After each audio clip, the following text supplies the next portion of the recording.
আসসালামু আলাইকুম, আশা করি আপনারা সবাই ভালো আছেন। লাস্ট কয়টা দিন ধরে এডিট করতে করতে এত টায়ার্ড হয়ে গেছি আমি যে ভীষণ পাজল লাগতেছিল, বোর হয়ে যাচ্ছিলাম আর কি। সারাক্ষণ কাজ কাজ কাজ, ধরেন সকাল হচ্ছে কখন, রাত হচ্ছে কখন, কিছু খেয়াল নেই।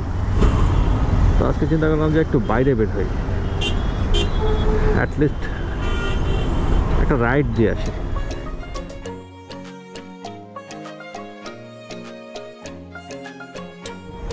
আমার তো আসলে এখন সব কিছু জুড়েই আপনারা সব সময় থাকেন, যাই করছি না কেন সব কিছুর মধ্যেই একটা এনগেজমেন্ট। হয় ইউটিউবে আমার ভিডিও দেখছেন, অথবা ফেসবুকে আমার স্কুটার রাইডার্স বিডি গ্রুপে আছেন, ওখানে লাইভে আছি, লাইভে গিয়ে আপনাদের সঙ্গে ইন্টারাকশন হচ্ছে। লাইভটা আমি অনেক এনজয় করি, আপনাদের সবার সঙ্গে একদম পুরো ডিরেক্ট কমিউনিকেশন হয়। তো এমনিতে তো আসলে সময় হয় না সবার সঙ্গে ওয়ান টু ওয়ান দেখা করা, অনেকেই তো মিট করতে চান।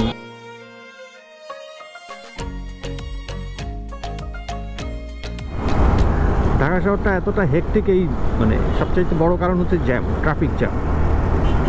দিনের সমস্ত কাজগুলো পণ্ড করে দেয় এই ট্রাফিক জ্যাম।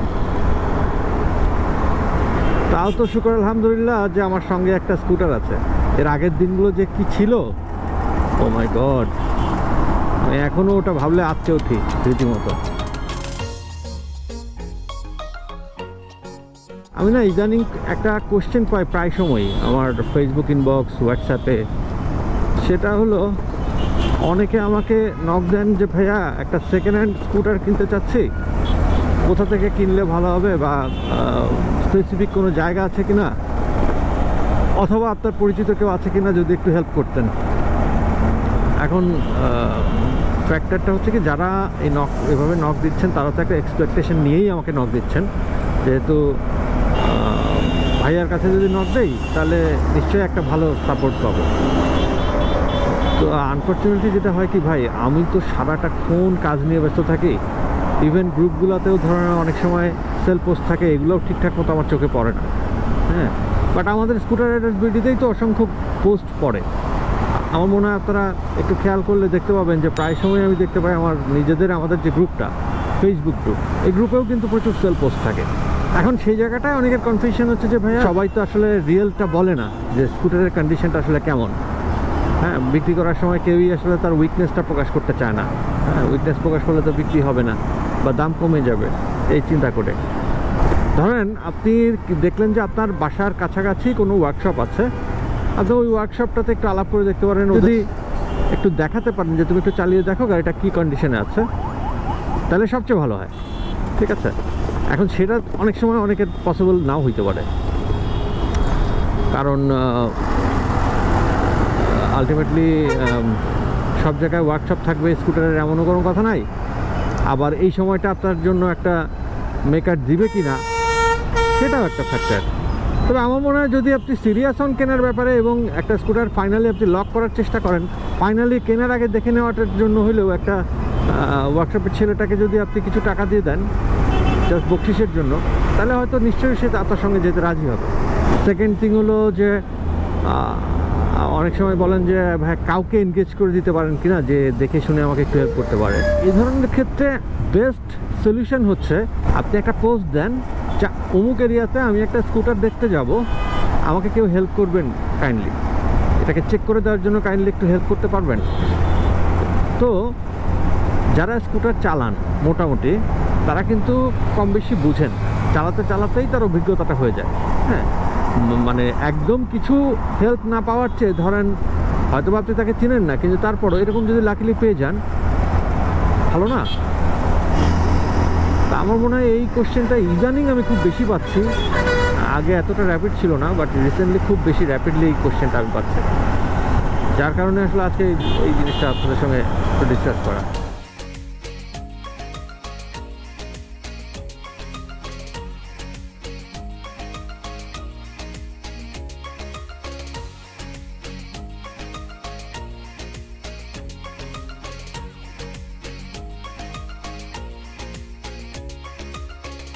ইউটিউবে একটা কমেন্ট আসছিল যে আপনি বাংলাদেশ ট্যুরে রওনা দিলেন, রওনা দিয়ে আবার মাঝখানে ব্রেক দিলেন, বাসায় ফেরত আসলেন, এটা আবার কেমন রেকর্ড?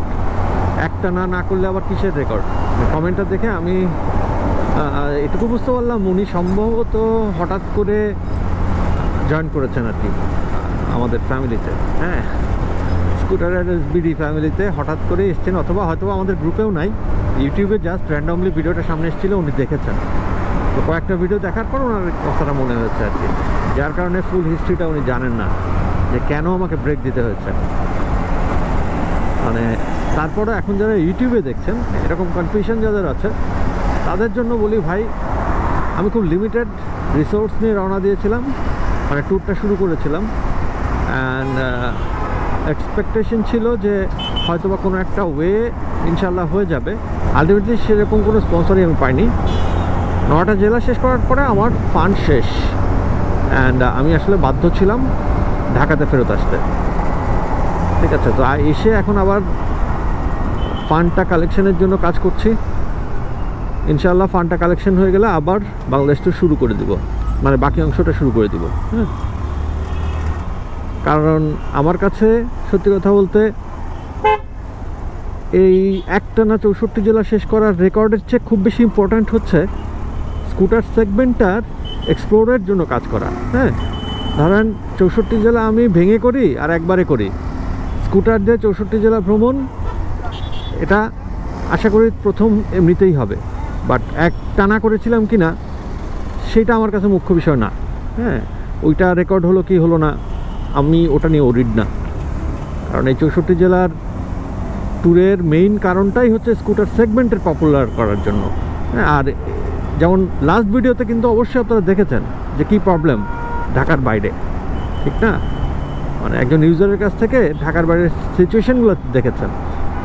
তো এই সিচুয়েশানগুলোকে ঠিকঠাক করে এই সেগমেন্টটা পপুলার করার জন্য কাজ করতে হবে, এটা হচ্ছে আমার মেইন মিশন। যত বেশি এগুলো আমাদের সামনে আসবে তত বেশি হয়তোবা দেশে যতগুলো ব্র্যান্ড কাজ করছে, স্কুটার সেল করছে, তাদের টনক তত বেশি নড়বে। অ্যান্ড আই হোপ একটা সময়ে সব প্রবলেমগুলো সলভও হবে। প্রবলেম পুরোপুরি সলভ হবে এরকম আশা করাটাও বোকামি, কারণ সব কিছুর মধ্যেই ভালো মন্দ থাকবেই। সুবিধা অসুবিধা নিয়ে আমাদের চলতে হয় সারাক্ষণই। যারা বাইক চালাচ্ছেন, বাইক নিয়ে কি প্রবলেম নাই বলেন? হাজারটা প্রবলেম আছে বাইক নিয়ে। তো বাইকের সংখ্যা প্রচুর বলে সেই জিনিসটা আমাদের চোখের সামনে ওভাবে আসে না।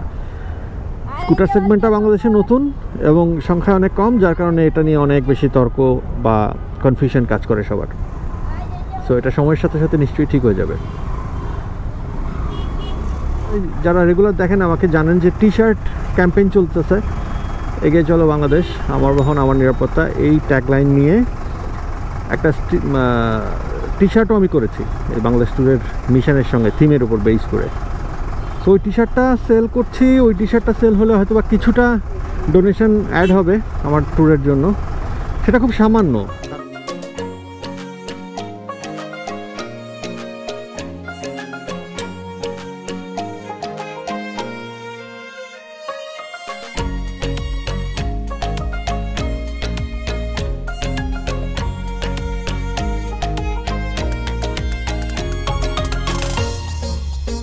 পোস্ট দেখেছিলাম যে আমাদের লিঙ্কন ভাই এপ্রিলিয়া রাইডার্স ক্লাবের, যে আমার একটা রিভিউ আছে যেটা আমার ইউটিউব চ্যানেলে এপ্রিলিয়া SR 150। তো লিঙ্কন ভাই একটা পোস্ট দিয়েছিলেন যে একজন SR 125 আর 150 এরকম কিছু একটা বোধহয় চালাচ্ছিলেন, বাট তিনি একেবারে নিউ রাইডার, গাড়িটা নিয়েই পরের দিন হাইওয়েতে চালাচ্ছেন, তার লাইসেন্সও নাই।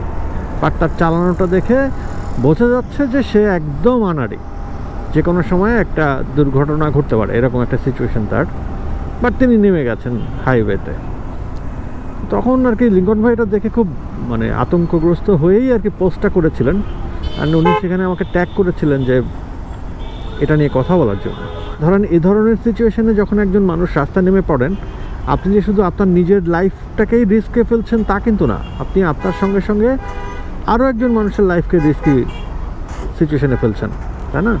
কারণ আপনার একটা ভুল, এটার মাসুল দিতে গিয়ে আপনি যেমন বড় মাসুল গুনতে হতে পারে আপনাকে, আপনার সামনে একজন নিরীহ মানুষ সেও একটা বড় ধরনের অ্যাক্সিডেন্টের মুখোমুখি হতে পারে।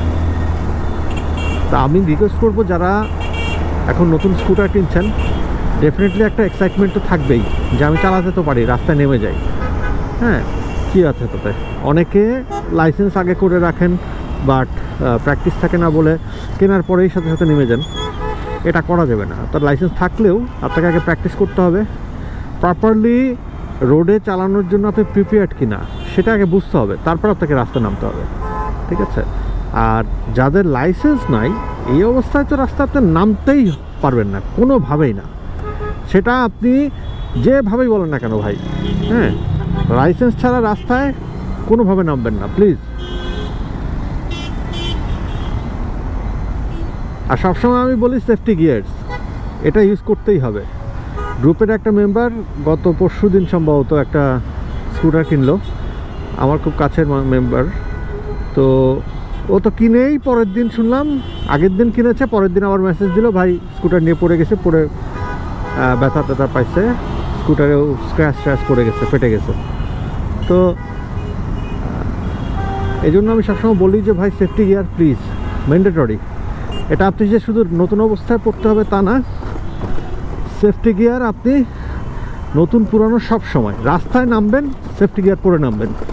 একদম হেলমেট শুধু না, গার্ড, এলবো, নি গার্ড সব পরে নামবেন। আর যখন হাইওয়েতে লং রাইডে যাবেন তখন একটা রাইডিং জ্যাকেট মাস্ট, ঠিক আছে? আমাদের দেশে তো আসলে হেলমেট পরারই কালচার ছিল না, রাইডিং জ্যাকেট তো অনেক দূরের জিনিস। তো ইদানিং মাশাআল্লাহ সব চেঞ্জ হচ্ছে। এবং আমার খুব ভালো লাগে যে আমার group, I mean scooter riders BD, এই গ্রুপের মেম্বার যারা, তারা সবাই এখন আমার দেখা দেখি সেফটি গিয়ার্স ইউজ করতে আগ্রহী হচ্ছে দিনকে দিন। এটা আমার খুব ভালো লাগে। আমি যখন এই যে কিছুক্ষণ আগে যখন আসছিলাম উত্তরায় একজন দেখছিলাম একটা স্কুটার চালাচ্ছেন, দেখে পাচ্ছেন নতুন স্কুটার, আর পায়ে গার্ড পরা, খুব ভালো লাগছে দেখে, হাত এবং পা দুইটাই ভীষণ ভালো লাগছে। আপনাকে নিয়ে হাসাহাসি করতে পারে মানুষ, বলতে পারে নতুন চালাচ্ছে, হ্যাঁ, দেখেই পাচ্ছে নতুন চালক এই জন্য এগুলো পড়ছে, বাট ওগুলো কেয়ার করার দরকার নেই। প্লিজ সেফটি গিয়ার ইউজ করেন, ঠিক আছে? টু হুইলার মানে কিন্তু হিউজ রিস্কি জিনিস, সাইকেল হোক আর বাইক হোক আর স্কুটার হোক।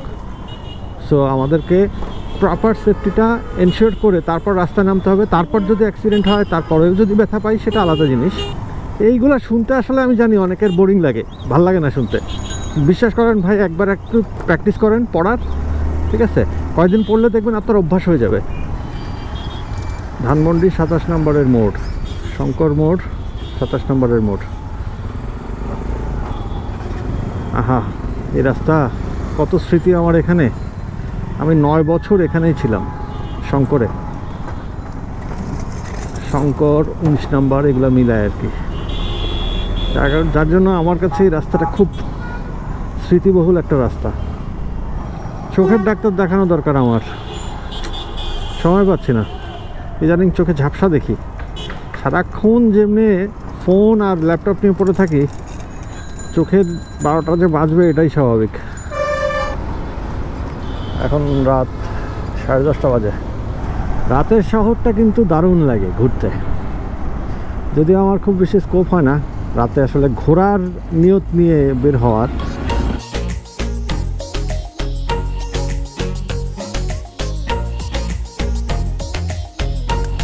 যারা আসলে আমার ফেসবুক পেজটাতে কানেক্টেড না, তাদেরকে রিকোয়েস্ট করবো আমার পেজটাতে কানেক্টেড থাকুন। ওখানে অনেক রকম ছোটোখাটো আপডেট দিই আমি, যেই আপডেটগুলো হয়তো বা ইউটিউবে আমি দিতে চাই না, কারণ ইউটিউবে আসলে সব রকম কন্টেন্ট লজিক্যালি দেওয়া যায় না। কিছু মেসেজ থাকে যেটা র্যান্ডম মেসেজ, ওটা ফেসবুকেই বেটার কমিউনিকেশনের জন্য। আর স্কুটার রাইডার্স যারা, ডেফিনেটলি স্কুটার রাইডার্স বিডিতে কানেক্টেড থাকুন। আস্তে আস্তে কিন্তু গ্রুপটা অনেক বড়, এখন প্রায় 6800 মেম্বার।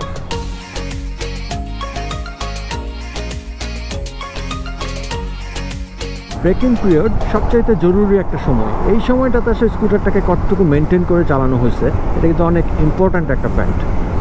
হ্যাঁ, প্রথম 2000 কিলোমিটার স্কুটারটা যদি যত্ন নিয়ে চালানো হয়, ধরেন 50 থেকে 60 এই লিমিটের মধ্যে স্পিড তোলা, এর বেশি স্পিড না তোলা, তারপরে time to time engine oil change করা, তারপরে সার্ভিস করা, এই সেন্সিটিভ সময়টা যদি সুন্দরভাবে পার করা হয়, তাহলে একটা স্কুটার লং টার্ম কিন্তু ভালো থাকে। কিন্তু অনেক সময় দেখা যাচ্ছে যে অনেকে এই টার্মটাতে মানেন না কোনো কিছু, কিনেই অমনি টপ স্পিড কত দেখার জন্য পাগল হয়ে যান।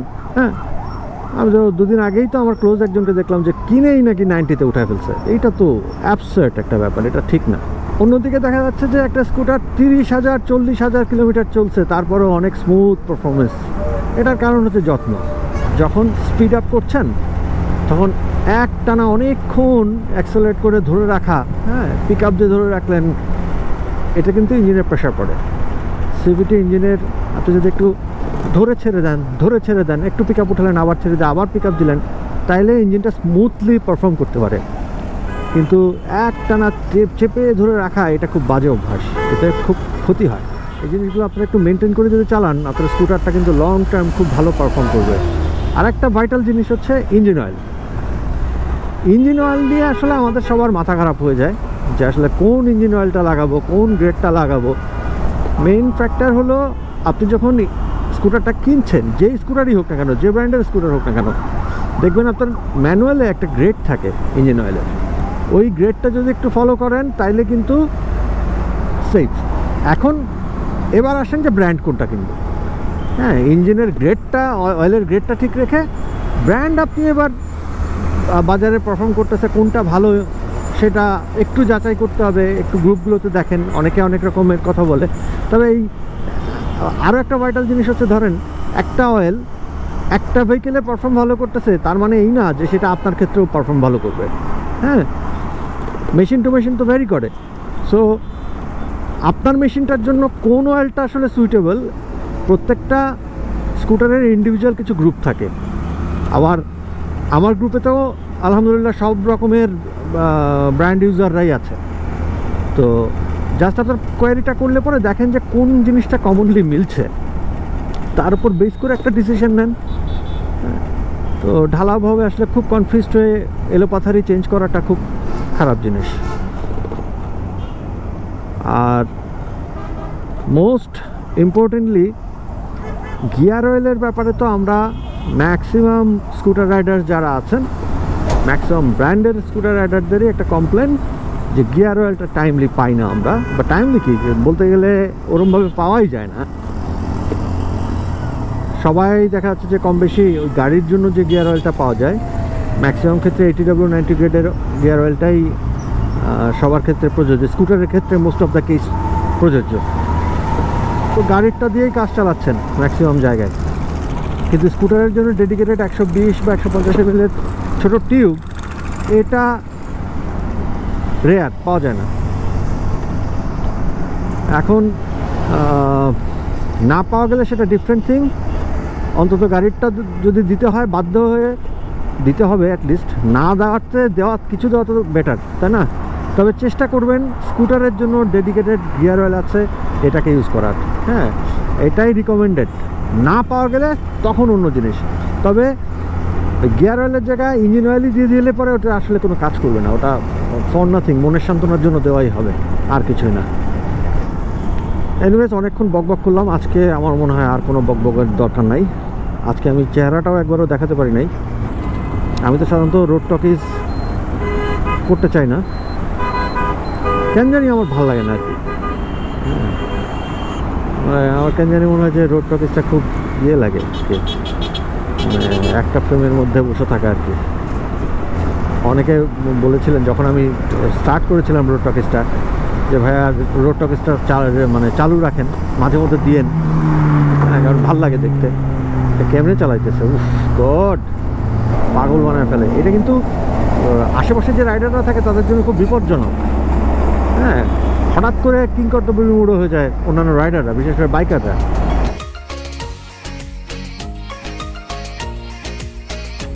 তো রোড টকিজটা আমি মাঝে মধ্যে করবো কি করবো না, সেটার কমেন্ট বক্সে আপনি জানান আপনার কেমন লাগে রোড টকিজটা।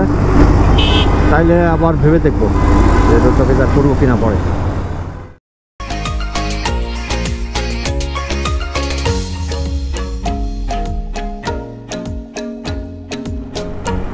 তো আজকের মতো বিদায় নেই। সবাই ভালো থাকেন, সুস্থ থাকেন, আর বেশি বেশি করে ভিডিও দেখতে থাকেন। বাই দ্য ওয়ে, ভিডিও যখন দেখেন কাইন্ডলি একটু ভিডিওতে লাইক দিয়ে দিন।